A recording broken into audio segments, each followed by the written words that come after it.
Hi, I'm Osiri Wisdom. Welcome to day 59 of 100 Days of Wisdom.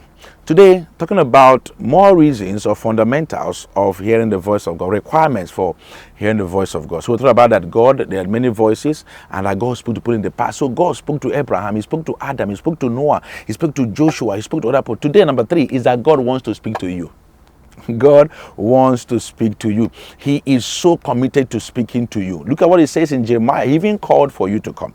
Jeremiah 33 and verse 3. He said, call on me, I will answer thee. See that? I will show you great and mighty things you cannot figure out on your own.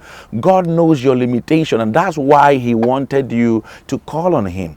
Number 4, fundamental, is that the loudness of the voice of your family and friends, you need to watch it. What does that mean? Because we live with our brothers and our sisters, our siblings, our loved ones, our spouses. If you're not careful, the voices of those people will drown the voice of God. So you have to categorize the voice of a human being and put them where they are. Don't forget that voices are vehicle. Every voice carry you to somewhere, positive or negative.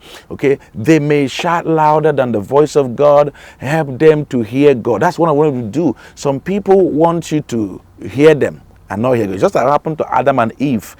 God has given Adam an instruction, and here was Eve talking. Okay, and Eve listened to the devil. Then Adam listened to both Eve and the devil, and then they went wrong. Now that is against the voice of God. So they may be shouting louder. Your job is to make sure every relationship leads you somewhere. Don't forget that.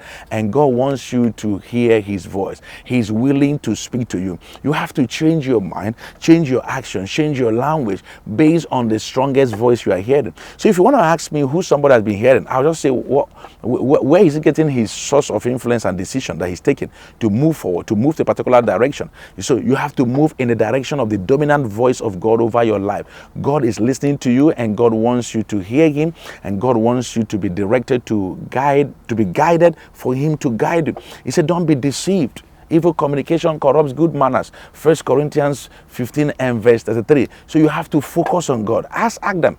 Ask what Eve did. Ask Rehoboam. Ask Ahab. Ask Jezebel. Ask Judas. Voices can lead you to problem. Voices of human beings. But when the voice of God comes, the voice of God can lead you in the right direction. I cherish you and I value you.